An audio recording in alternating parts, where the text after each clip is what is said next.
Hello there, this is Colin. Welcome yet to another video and a brief Hackintosh update video about the rig and what's been going on with it. So yeah, I've had it going for about 2 days now and it's been going really strong. I've had no crashes, no kernel panics. This rig is performing like a Mac Pro at the end of the day, and I'm talking about the newer Mac Pro, which is great. I've got this monitor working finally. The problem I had was with the display pull out. It was no good basically for this build. So what I have done temporarily is hooked it up via DVI to LGAs, because I haven't got a DVI to DVI. So I've ordered a DVI cable, which is great, and that will be replacing the DVI to VGA. Coming out my 980 going into this monitor, because as you guys know, this is my source monitor. This is where I do all my colour grading bits and pieces, but at the moment I am editing some 4K footage, and it's I mean, colour grading, shall I say, it's working fantastically. It really is working great. I've had some 6K footage on this rig as well, and it flies past. There will be some more upgrades coming to this workstation in the future. I've got some plans for it, because I haven't got a water cooler in this rig yet, so I'm going to be putting a water cooler in there, and doing a couple of bits and bobs which I'll keep you up to date should I say, on the channel. But apart from that, yeah, it's been running absolutely fantastically. I'm very happy with it, and yeah, I'm going to be keeping this as my main editing rig, basically, a VFX rig. I've sort of decluttered some of my programs. I've still got them obviously, but I've sort of decluttered the amount of programs I have on my hard drive and what I use, and I've just basically set myself up a really nice workflow, which is great. I'm just going to hide DaVinci for a minute, but as you can see, everything is working absolutely fantastically. It is super fast.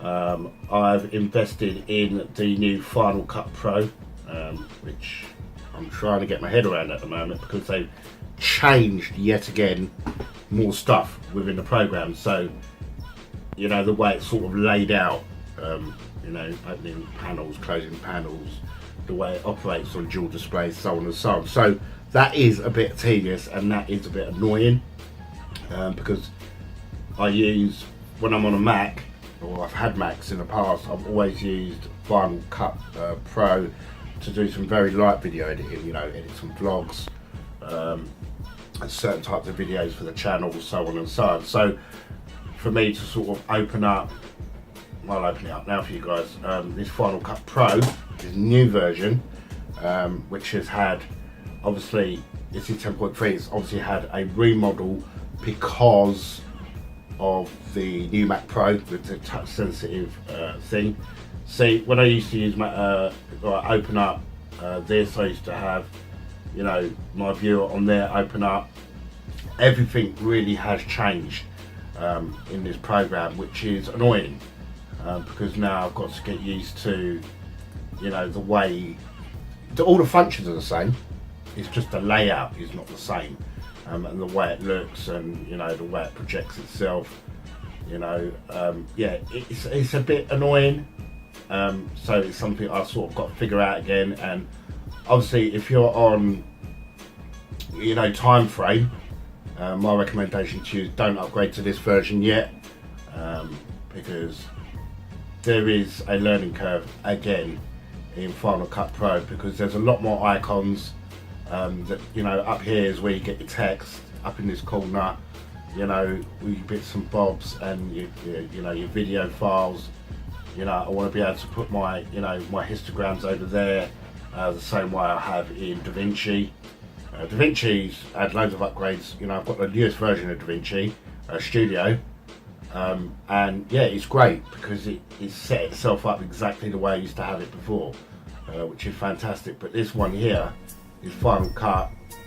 I've got to figure out where everything is, because all the way it's laid out is just moved everywhere, which is pretty goddamn annoying. I can just click that and then I'll have my timeline here, which I don't like. I like my viewer here, which is a bit better, but then I've got my histogram here, and I've got to set up, you know, the way it looks, and it's not very productive at the moment. In the way this is laid out, you know, there's a lot more options, shall I say, within this version of Final Cut. But needless to say, I will get used to it. You know, I will get my shit together and go through it. But as you can see, we've got 4K raw footage straight from the Phantom, straight to this. It scrubs through absolutely perfectly, and it just looks great. All I've got to do is upgrade the cable on this so I can get a clearer picture, because at the moment I'm using a VGA signal from my 980, and that's just like a waste. So I've got to put the 980 DVI to DVI to that, and then that will clear that up, and then that will be absolutely fantastic. So yeah, not too impressed with I like the way it looks, don't get me wrong, it looks really clean, it looks really nice to look at, but when they bring up a new update out to accommodate, even if it's like for a new Mac Pro for instance, just keep it the same, but keep it the way it's like clean, you know, keep everything but just change the way it looks, like the fonts and stuff, if that makes sense. So I'm a bit sort of dubious about that at the moment, and I think it's something that I need to sort of get into and sort of figure out. Apart from that, programs like my Premiere Pro, After Effects all work the same as they did before, which is great. I've got all my editing facilities on here, my viewer here, which is what I like, to see a bigger picture. After Effects works the same way, so on and so on. I have got to, let me just hide this again, recalibrate my Shuttle Pro 2, because when I had the Shuttle Pro 2 on Windows, it was already set up.